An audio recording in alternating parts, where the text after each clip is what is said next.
नमस्कार, जय हिंद। मैं रोहित कुमार आपका स्वागत करता हूं इंडिया के सबसे बड़े education channel wife study which is a part of academy. तो बच्चों, सुबह के 9:30 बज चुके हैं और 9:30 बज चुके हैं और आप जुड़ चुके हैं रोहित सर के साथ, जहां पे आप देखते हो कि यूपी पे बेस्ड जीके यानी यूपी के विभिन्न परीक्षाओं में पूछे गए प्रश्न, चाहे वो यूपी अपर सबऑर्डिनेट हो या लोअर सबऑर्डिनेट हो या फिर आप मंडी परिषद हो, वीडियो हो या फिर लेखपाल हो या एसआई और कांस्टेबल हो। तो आज आपको ऐसे सवाल देखने को मिलेंगे जो आप लगभग पहली बार देखेंगे। लगभग पहली बार मैं इतनी क्लास लेता हूं यूट्यूब पे या फिर अनअकैडमी पे, क्योंकि अनअकैडमी पे भी आपको क्लासेस कई सारे जो फ्री, पेड की बात नहीं कर रहा हूं, बिल्कुल फ्री। और मैं आपको बता दूं कि आज से 5:30 बजे सुबह, सॉरी 5:30 बजे शाम, 5:30 बजे इवनिंग, जैसे 5 से 5:30 हमारी क्लास खत्म होगी स्टूडियोज पे, 5:30 बजे आपको आज से जुड़ जाना है अनअकैडमी पे, बिल्कुल फ्री क्लासेस रेलवे के लिए। ठीक है डियर। तो चलो देखते हैं कि यूपी के विभिन्न परीक्षाओं में जो पूछे गए प्रश्न हैं, कैसे कैसे सवाल हैं जो आज आपको बिल्कुल लगेगा सर ये पहली बार सवाल हमने देखा है। लेकिन क्लास शुरू करने के पहले मैं फिर से बता दूं, कई सारे बच्चों का भ्रम है कि सर क्या वाकई में वैकेंसी आएगा। ये अब सोचो ना डियर, क्योंकि वैकेंसी आएंगे ही आएंगे। क्योंकि खुद सोचो, जेल वार्डर का एग्जाम भले लेट हुआ है, एग्जाम हुआ है ना, हो रहा है ना पेपर। सीएचएसएल पोस्टपोन्ड हुआ था मार्च में, अगस्त में पेपर होगा ना। यूपीएससी अपना डिक्लेयर कर दिया है ना, तो सर यूपी भी करेगा। और आप ये क्यों सोचते हो कि सर जब वैकेंसी आएगा तभी तैयारी करेंगे। आप सोचो वैकेंसी आ गई और वैकेंसी आने के बाद 2 से 3 महीने में क्या आपकी तैयारी हो जाएगी। अगर आपको लगता है सर मैं तैयारी कर लूंगा 2 से 3 महीने में, तो जरा कमेंट बॉक्स में आप जरूर बताना वीडियो के नीचे कि हाँ सर 2 से 3 महीने में तैयारी कर लूंगा। सर करते ही नहीं होता है 2 से 3 महीने में। 15 दिन, महीना दिन तो सिलेबस को समझने में लग जाता है, चाहे आप जिस भी एग्जाम की तैयारी करो, जिसमें जीएस है, मैथ्स है, रीजनिंग है, हिंदी है, ग्रामीण समाज और विकास है। तो क्यों ना अभी से तैयारी शुरू कर दें। तो you can join with me, हमारे साथ जुड़ सकते हो, हमारे टीम के साथ जुड़ सकते हो अनअकैडमी पे, जहां बिल्कुल आपको फ्री क्लासेस दिए जा रहे हैं। पहले मैं लेता था 3 बजे, लेकिन अब जब कई सारे बच्चों ने कहा सर कि बिल्कुल ये सिस्टमैटिक तरीके से पढ़ाया जाए, तब उस सिस्टमैटिक तरीके से पढ़ाने के लिए 15 तारीख से मैंने पेड बैच लॉन्च किया है, जिसमें से आप जुड़कर अपना फायदा उठा सकते हो। ठीक है, चलिए देखते हैं क्या रहने वाला है। लेकिन क्लास शुरू करने के पहले मैं फिर से आपको बता दूं कि ये चैनल टेलीग्राम का, जिसमें आप पीडीएफ पा सकते हो, जीएस बाय रोहित बाबा। यहाँ पर जैसे क्लास खत्म होगा मैं पीडीएफ सेंड कर दूंगा। ठीक है, और जीएस गाइड 1 में अपने क्वेरी, अपने क्वेश्चंस पूछ सकते हो आप। चलिए देखते हैं कि आज का सवाल क्या रहने वाला है। पहला सवाल, which of the following countries gives Gwangju prize for human rights, निम्नलिखित में से कौन सा देश मानवाधिकार के लिए ग्वांगजू पुरस्कार प्रदान करता है। जापान, दक्षिण कोरिया, चीन या ताइवान। क्वेश्चन नंबर 1 समझना अच्छे से, कहता क्या है जवाब देना। तब तक मैं बता दूं कि प्रत्येक वर्ष 10 दिसंबर को, प्रत्येक वर्ष 10 दिसंबर को मानवाधिकार दिवस, मानवाधिकार दिवस सेलिब्रेट करते हैं, मनाते हैं। मानवाधिकार दिवस मनाते हैं। तो क्या कहता है, कौन सा देश मानवाधिकार के लिए ग्वांगजू पुरस्कार प्रदान करता है। ये दक्षिण कोरिया है। कौन है? दक्षिण कोरिया है। सर मानवाधिकारों के लिए ग्वांगजू पुरस्कार दक्षिण कोरियाई मई 18 मेमोरियल फाउंडेशन द्वारा कोरिया और विदेश में व्यक्तियों, समूहों, संस्थानों को मान्यता देने के लिए दिया जाने वाला पुरस्कार है।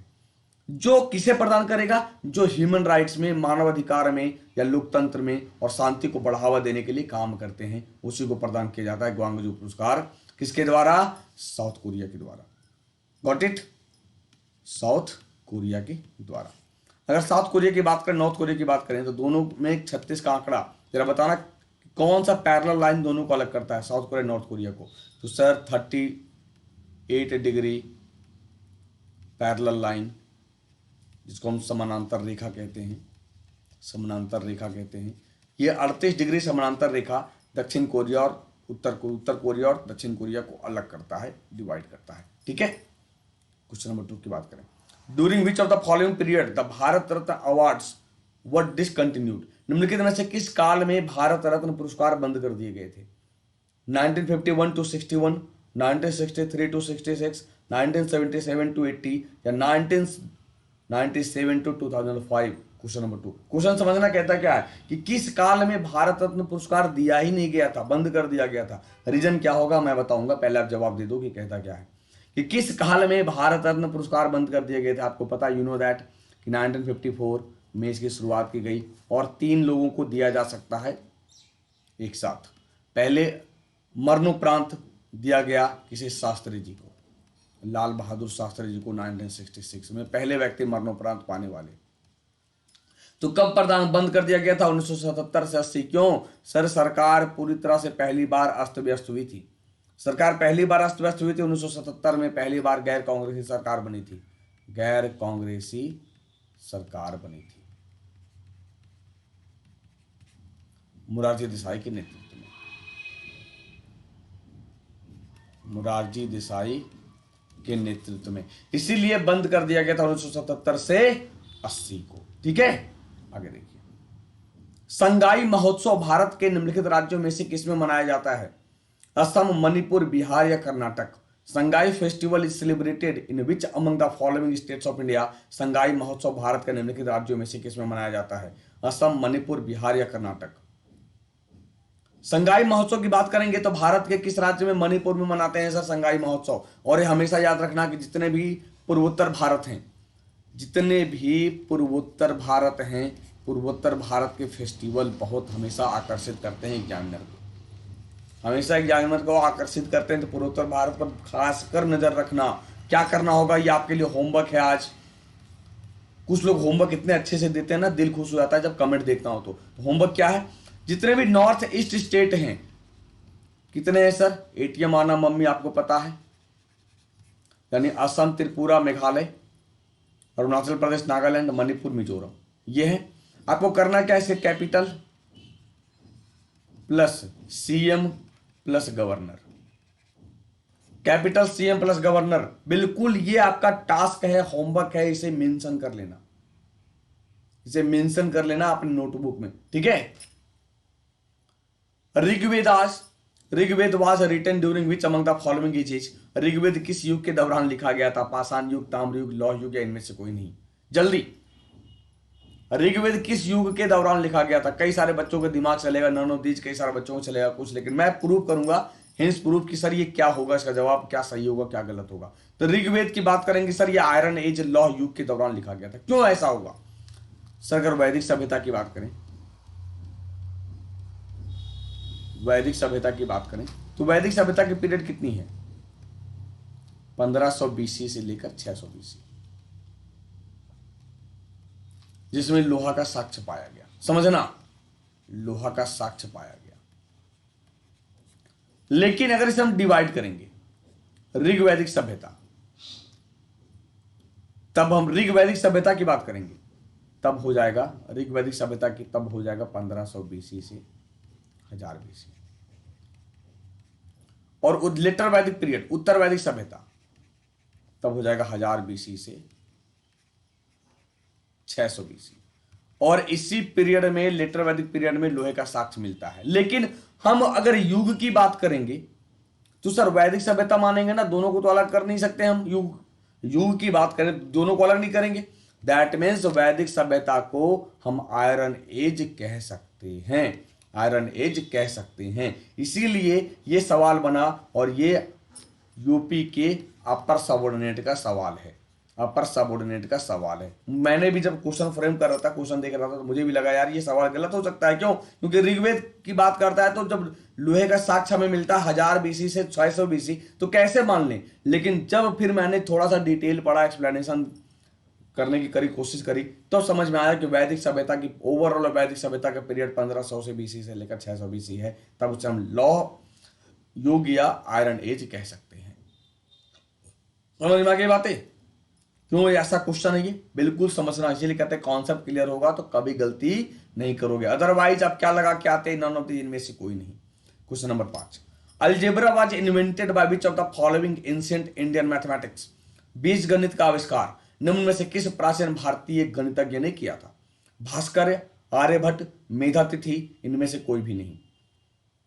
बीज गणित का आविष्कार निम्न में से किस प्राचीन भारतीय गणितज्ञ ने किया था? भास्कर किया था, आर्यभट्ट किया था, मेधातिथि किया था, या इनमें से कोई नहीं किया था? तो सर कई लोगों को लगेगा भास्कराचार्य, जबकि आर्यभट्ट ने जीरो की खोज की। आर्यभट्ट एक खगोल शास्त्री थे, एक खगोल शास्त्री थे जो बिहार के तारेगना नामक स्थान जहानाबाद के पास पड़ता है, पटना जहानाबाद के बीच में। और ये गुप्त काल से संबंधित थे, गुप्ता एरा से संबंधित थे। लेकिन अगर कहता कि बीजगणित पर पहली पुस्तक, बीजगणित पर पहली पुस्तक किसके द्वारा लिखा गया, तब भास्कराचार्य, भास्कराचार्य के द्वारा उस पुस्तक का नाम है लीलावती। क्या नाम है बच्चों, लीलावती, जो इनकी पुत्री के नाम पर था। आई बात समझ में, तो केवल बीजगणित का आविष्कार की बात कर रहा है। अगर कहता कि भैया पहले पुस्तक तो हम भास्करा या भास्कराचार्य के पास जाते, तो बीजगणित की विश्व स्तर पर प्रमाणिक रूप से पहली पुस्तक प्राचीन भारतीय आचार्य भास्कराचार्य द्वारा लिखित ग्रंथ लीलावती है, जो उनकी इकलौती बेटी के नाम पर है, जिसमें प्रश्नों के हल में अक्षरों का उपयोग किया गया है। ठीक है, अक्षरों का उपयोग यानी देख लो बीजगणित में a प्लस बी का होल स्क्वायर, भैया कैसा मैथ है, अक्षर का तो यूज कर रहे हैं, a प्लस बी का whole square, a square plus 2ab plus B square, यानी क्या अल्फाबेट भी यूज किया और मैंने न्यूमेरिकल भी यूज किया। वही कहता है कि जिसमें प्रश्नों के हल में अक्षरों का उपयोग किया गया। ठीक है, मजा आ रहा है, समझ में आ रहा है। निम्नलिखित में से किस सिख गुरु ने गुरुमुखी लिपि शुरू की, गुरु अंगद, गुरु गोविंद सिंह, गुरु अर्जुन सिंह या गुरु हरराय, क्या होगा। किस सिख गुरु ने गुरुमुखी लिपि शुरू की, गुरु अंगद ने किया, गुरु गोविंद सिंह ने किया, गुरु अर्जुन सिंह ने किया, गुरु हरराय ने किया। किस सिख गुरु ने गुरुमुखी लिपि शुरू की है, जल्दी भाई। गुरु अंगद ने किया था गुरुमुखी लिपि। और सिख धर्म की बात करें तो जितने भी लिपि है गुरुमुखी लिपि, जैसे हम हिंदी की बात करें तो देवनागरी लिपि है, देवनागरी लिपि हिंदी में। इंग्लिश की बात करें तो रोमन स्क्रिप्ट है। वैसे ही सिख धर्म में गुरुमुखी लिपि का यूज किया जाता है लिखने के लिए। ठीक है, गुरु गोविंद सिंह 10वें सिख गुरु, जिसने खालसा पंथ की शुरुआत की है, खालसा पंथ की शुरुआत की गुरु गोविंद सिंह ने। गुरु अर्जुन सिंह 5वें, तो ये क्वेश्चन क्या बनता है, 5वें गुरु और 9वें गुरु। तो 5वें गुरु अर्जुन देव को या अर्जुन देव को फांसी पे लटका दिया किसने, जहांगीर ने, जहांगीर ने। जबकि 9वें गुरु तेग बहादुर, तेग बहादुर को लटका दिया औरंगजेब ने, औरंगजेब ने।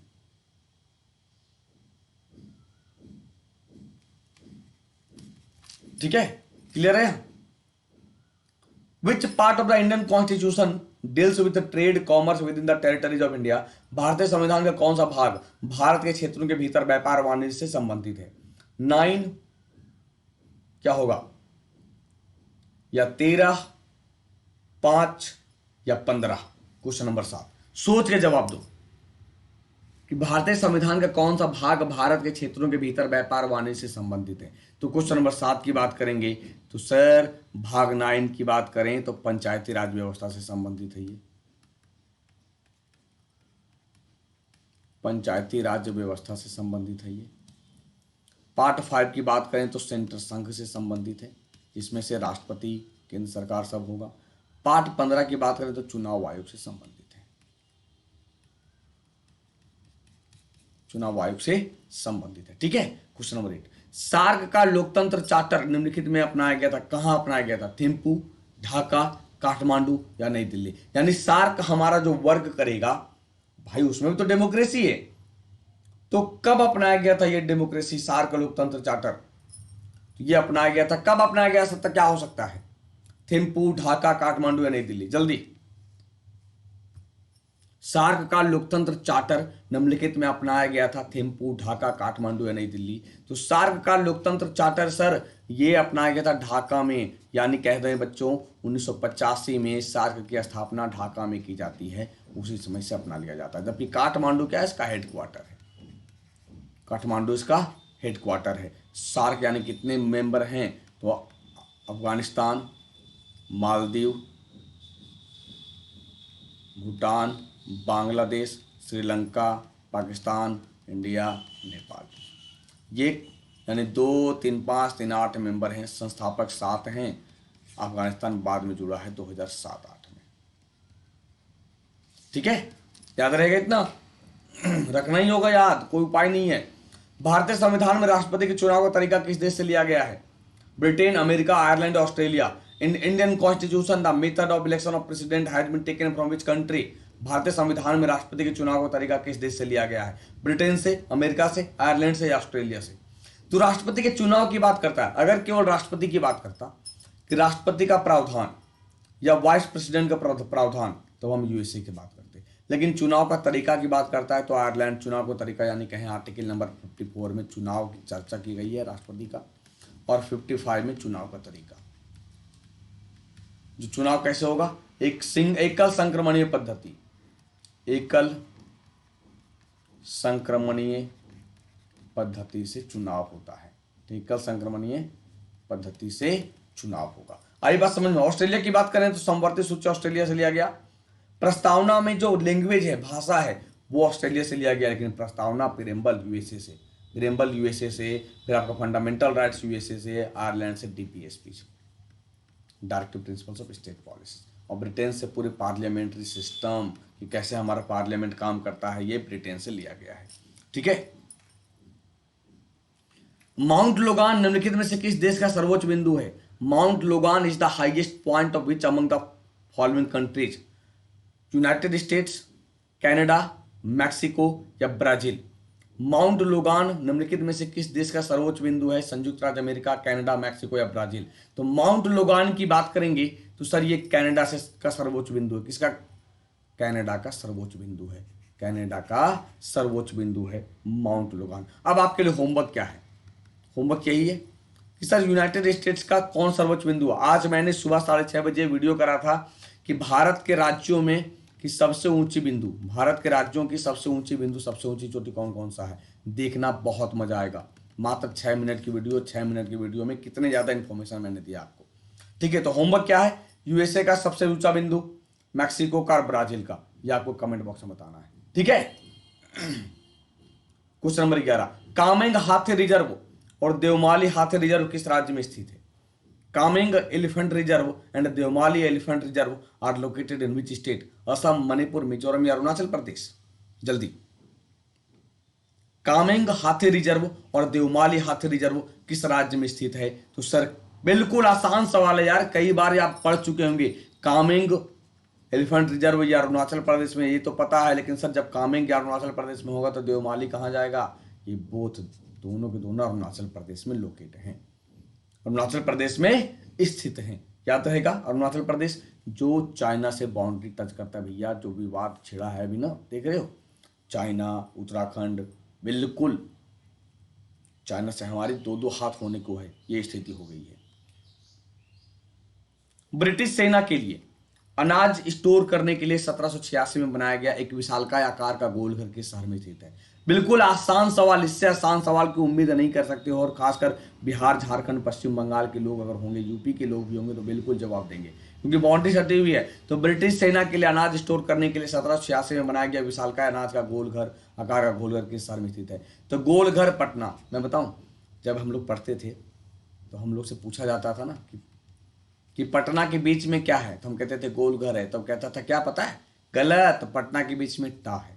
सोचो, ऐसे ऐसे मतलब चुटकुले हुआ करते थे, मतलब छोटे छोटे बच्चों को नहीं देखते, गांव में अभी भी परेशान करते हैं बुजुर्ग लोग कि देखते हैं कितना जानते हो, क्या करते हो। तो हमें कई बार पूछा गया पटना के बीच में क्या है, मैं कहता था गोल घर है, कहते नहीं गलत, पटना के बीच में क्या है? टा है। तो पटना का गोल घर से 1786 में जब अकाल पड़ा था तब बनाया गया था। किसने बनाया, कौन बनाया, इसकी बात करते हैं बच्चों। गवर्नर जनरल वारन हेस्टिंग्स ने गोल घर के निर्माण की योजना बनाई। ब्रिटिश इंजीनियर कैप्टन जॉन गास्टिन ने अनाज के ब्रिटिश फौज के लिए भंडारण के लिए इस गोल ढांचे का निर्माण 20 जनवरी 1784 को शुरू करवाया था। वारन हेस्टिंग्स के समय ब्रिटिश इंजीनियर कैप्टन जॉन गास्टिन ने बनाया। तो गोल घर पटना के पश्चिमी किनारे पर गांधी मैदान के समीप स्थित है, जिसकी ऊंचाई 96 फीट है। 1770 में भयानक अकाल आया था। इसके बाद 1,37,000 टन अनाज भंडारण के लिए बनाया गया था। अगर आप पटना के हैं, बिहार के हैं, झारखंड के हैं तो आपने देखा होगा, और अगर नहीं कभी भी बिहार पटना जाने का मौका मिले तो आप जरूर देखिएगा, जरूर देखिएगा। ठीक है। भारतीय इतिहास में किस काल को वास्तुकला का स्वर्ण युग कहा जाता है? भारतीय इतिहास में किस काल को वास्तुकला का स्वर्ण युग कहते हैं? In the Indian history which period is called as golden age of architecture? Mughal काल, सल्तनत काल, ब्रिटिश काल या गुप्त काल? वास्तुकला का स्वर्ण युग समझना, पहले जवाब देना। कई लोग मुगल काल में फंसेंगे, कई लोग गुप्त काल में फंसेंगे। तो मैं आपको समझा देता हूं सर। सबसे पहले गोल्डन एरा की बात करेंगे। गोल्डन एज तो हम गुप्त काल को कहते हैं। और गुप्त काल में कई सारा स्थापत्य वास्तुकला का निर्माण हुआ है, खासकर टेम्पल। कई सारे टेम्पल्स बने हैं, कई सारे, जैसे फॉर एग्जांपल देवगढ़ का झांसी, देवगढ़ झांसी में दशावतार मंदिर, दशावतार मंदिर। और यूपी में तो, एमपी में तो कहना नहीं, भरा पड़ा है। तो वास्तुकला का स्वर्ण युग हम गुप्त काल को कहेंगे। लेकिन अगर कई बच्चों के दिमाग में सर मुगल काल क्यों नहीं, तो मुगल काल में सर हम एक राजा के समय को हम कहते हैं वास्तुकला का स्वर्ण युग। कैसे? अकबर के पीरियड को हिंदी का स्वर्ण युग, जहांगीर के पीरियड को चित्रकला का, पेंटिंग का स्वर्ण युग, और शाहजहां के समय को वास्तुकला आर्किटेक्चर का स्वर्ण युग कहते हैं, केवल शाहजहां के समय को। जबकि यहां केवल वंश की बात करता है, एरा की बात करता है, तो गुप्त काल इज राइट, गुप्त काल इज राइट। याद रहेगा, मैंने इतना तोड़ दिया, आपको समझना पड़ेगा कैसे सवाल आते हैं। How many presidents of India so far were elected unopposed? Bharat के अब तक कितने राष्ट्रपति निर्विरोध चुने गए हैं? 1, 2, 3 और 4। निर्विरोध यानी उनके अपोजिशन में कोई खड़ा नहीं था। तो कितने राष्ट्रपति निर्विरोध चुने गए? मैं करा चुका ये सवाल। 2 राष्ट्रपति, क्योंकि एक तो नीलम संजीव रेड्डी हैं, नीलम संजीव रेड्डी हैं, और दूसरा राजेंद्र प्रसाद है। इन्हें भूल जाते हैं सब लोग। जब 1950 में संविधान लागू हुआ था, कहां इनके अपोजिशन में कोई था क्या? हाँ, ऑप्शन 2 ना होता तो हम 1 के साथ जाते, तब हम 1 के साथ जाते। ठीक है। In which among the following states is located the Zojila pass? निम्नलिखित में से किस राज्य में जोजिला दर्रा स्थित है? जम्मू कश्मीर, सिक्किम, उत्तराखंड, अरुणाचल प्रदेश। क्वेश्चन नंबर 15, बताओ क्या होगा। और याद रखना, जितने भी दर्रा हैं, देखो होमवर्क मैं दे दे रहा हूं, खासकर दर्रा कहां होगा? पहाड़ी रास्ता, पहाड़ी रास्ता मानने से, यानी समझ लो बच्चों कि 2 पहाड़ों के बीच रास्ते को काट कर जो हम रास्ता बनाते हैं उसे हम दर्रा कहते हैं, पासेस कहते हैं। तो जम्मू कश्मीर में जोजिला दर्रा है, जैलेपला, नीतिला, नीति दर्रा सिक्किम। मणिपुर में फेमस दर्रा है तुजू दर्रा, तुजू पास। बोमडीला अरुणाचल प्रदेश। तो ब्लैक मैजिक में मैं आपको पढ़ा चुका हूं। तो आपका काम क्या है, होमवर्क क्या है, कि जितने भी पासेज हैं, जम्मू कश्मीर की बात करें, सिक्किम की बात करें, उत्तराखंड की बात करें, अरुणाचल प्रदेश की बात करें, ये आपको होमवर्क के रूप में नोट करना है, मेंशन करना है। या फिर ब्लैक मैजिक शो में जो पढ़ाया है आप जरूर सर्च करना, पासेज को बिल्कुल पूरा ओपन, बिल्कुल डिटेल में पढ़ाया मैंने ब्लैक मैजिक शो में। तो जोजिला पासेस कहां? जम्मू कश्मीर में है। अगर मैं विश्व की सबसे ऊंची पासेस की बात करूं, सबसे ऊंचा पासेस, तब काराकोरम दर्रा, काराकोरम दर्रा विश्व का सबसे ऊंचा दर्रा है, सबसे ऊंचा पासेस है। आ गई बातें समझ में? तो ये था। और एक चीज और समझ बच्चा, सिक्किम में नाथुला दर्रा बहुत मशहूर, देखो भूल ही गए, नाथुला दर्रा, जो इंडिया और चाइना को कनेक्ट करता है,